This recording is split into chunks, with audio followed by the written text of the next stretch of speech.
A primavera está a chegar e com ela novos ritmos de leitura. Leia artigos de opinião e receba acesso antecipado a todos os episódios Podcast Plus. Acompanhe a atualidade ao minuto. Assine hoje o Observador com até 58% de desconto e habilite-se a ganhar uma tote bag e um voucher da Livraria Almedina. Tudo em observador.pt. São 3 horas.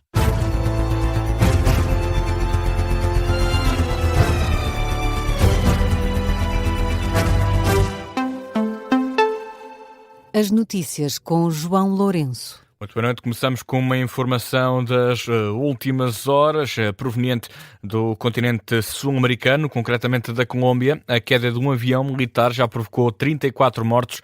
Segundo a agência de notícias Reuters, mais de 2 dezenas de pessoas continuam desaparecidas, 70 pessoas estão feridas.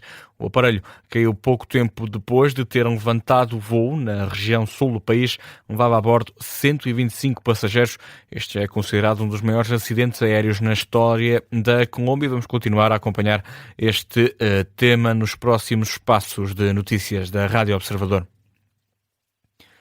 O Governo volta a reunir-se esta terça-feira com a UGT e as 4 confederações patronais sobre as alterações à lei laboral. Estes encontros podem ser decisivos para um possível entendimento em sede de concertação social e consequente aprovação por parte do Presidente da República.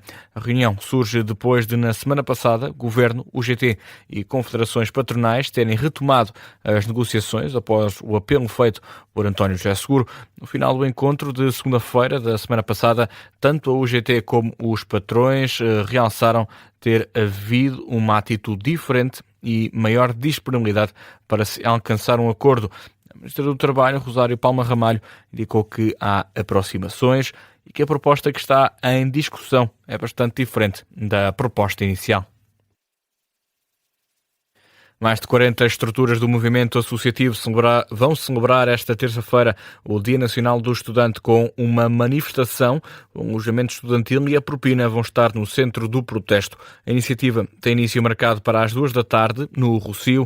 A Rádio Observador, o presidente da Direção-Geral da Associação Académica de Coimbra, José Machado, espera uma mobilização histórica de estudantes de todo o país. Todos os indicadores apontam para um dia histórico em Lisboa. Nós, neste momento, no que diz respeito à Academia de Coimbra, temos já mais de 3 centenas de estudantes mobilizados para irem apenas nos autocarros com participados pela Associação Académica, ou seja, acredito que haverá ainda mais uma mobilização por parte de estudantes que irão deslocar autonomamente para Lisboa. E isto são números que batem recordes dos últimos anos, por larga margem de diferença, e a verdade é que todas as academias do país, neste momento, se encontram meio num processo de mobilização em massa. O dirigente associativo indica que os custos de vida de um estudante universitário são cada vez mais incomportáveis para os bolsos dos portugueses. José Machado aponta baterias para a falta de alojamento estudantil.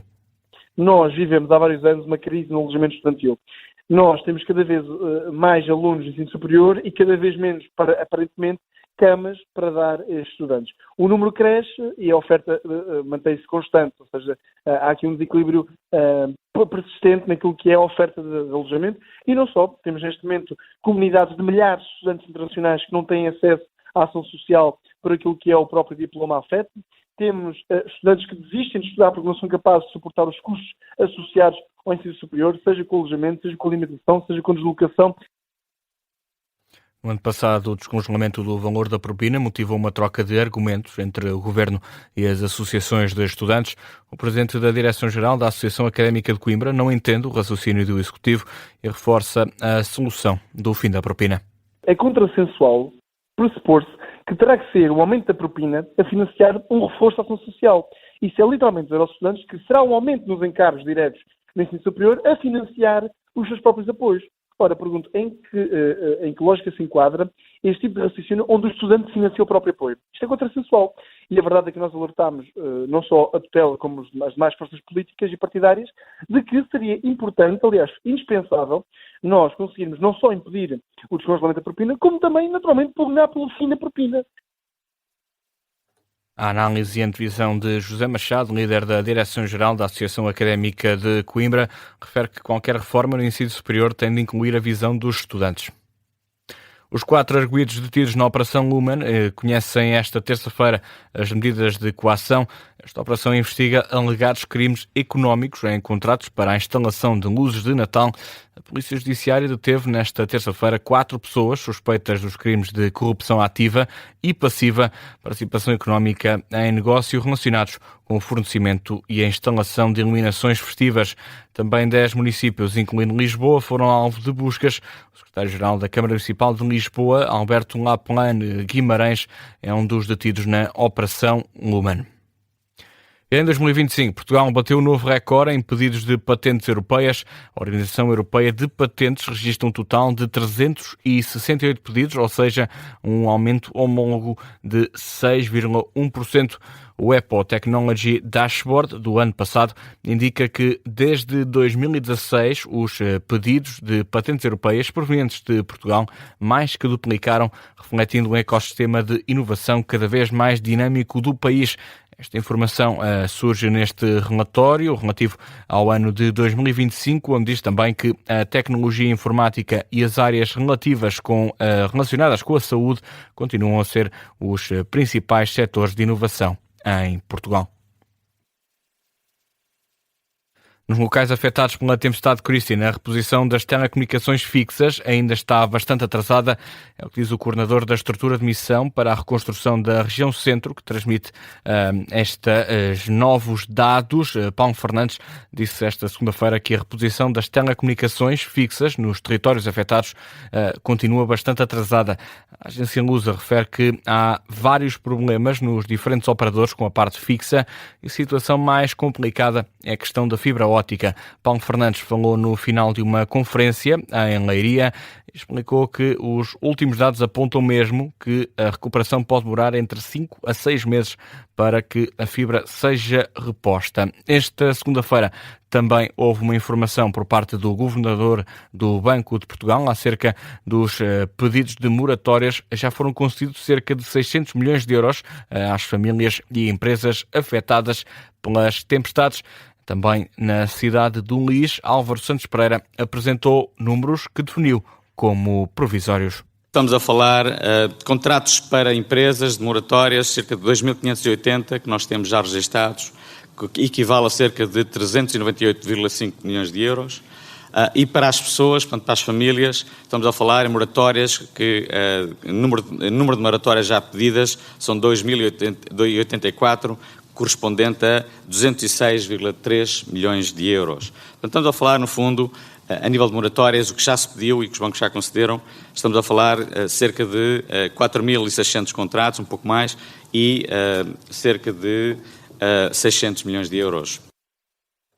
Álvaro Santos Pereira, no encerramento de uma conferência em Leiria sobre economia, risco e resiliência depois da tempestade Christine, o governador do Banco de Portugal insistiu que o país deve aprender com o passado e adotar uma atitude preventiva e não reativa. No desporto, 3 medalhas, 3 condecorações. O Presidente da República distinguiu, na tarde desta segunda-feira, os atletas medalhados nos Mundiais de Atletismo que decorreram na Polónia com a Ordem do Mérito. Agathe de Souza, Gerson Baldé e Isaac Nader foram condecorados por António José Seguro no Palácio de Belém, uma cerimónia que também contou com a presença do Primeiro-Ministro. Acabou por ser Luís Montenegro alvo dos apelos da Federação Portuguesa de Atletismo, Vasco Maldonado Correia. Começaram pelos Jardins de Belém e chegaram no autocarro da Federação Portuguesa de Futebol, mas foi pelos feitos no atletismo que foram recebidos por António José Seguro. Com 3 medalhas no bolso, a comitiva que fez história nos Mundiais da Polónia foi homenageada pelo Presidente da República e também pelo Primeiro-Ministro, ele que é visto como exemplo a nível desportivo. É um aviso que eu faço aos meus treinadores. Sua Excelência tem curso de treinador de atletismo. 3º grau. De homem do desporto para um montenegro desportista, Domingos Castro, líder da Federação Portuguesa de Atletismo, deixou um apelo. Temos que ter condições para cativar os nossos jovens para que realmente no futuro sejam eles os grandes medalhados. Logo depois, o Presidente da República, num discurso praticamente todo lido, destacou o exemplo da campeã Agathe de Souza. A determinação e a consistência que demonstrou ao longo da competição são o espelho de uma atleta completa. As origens do campeão Gerson Baldé. Imagino o orgulho da Associação de Atletismo Bela Vista ao ver o seu menino de outrora ser um campeão de agora. E a ambição do medalha de prata Isaac Nader. Ele próprio admitiu a desilusão por não ter chegado ao ouro. Essa exigência, esse inconformismo é o que faz os grandes atletas. Os 3 foram condecorados com ordem de mérito, o que para Seguro deve servir de lição para todos os portugueses. Não é só o que fizeram em pista, é de onde vieram, o que sacrificaram, as manhãs cedo, os fins de semana abdicados, as dúvidas que certamente tiveram. Ninguém chega ao topo do mundo por acidente.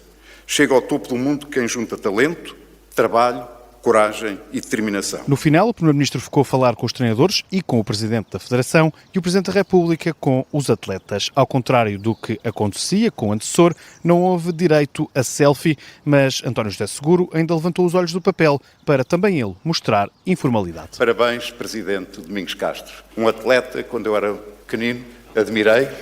Não chegámos a competir os dois, mas cheguei a ir à sua frente numa corrida que organizámos. E cheguei primeiro, claro, ia de carro. Jornalista Vasco Maldonado Correia a acompanhar a condecoração dos 3 atletas medalhados nos Mundiais da Polónia de atletismo de pista coberta.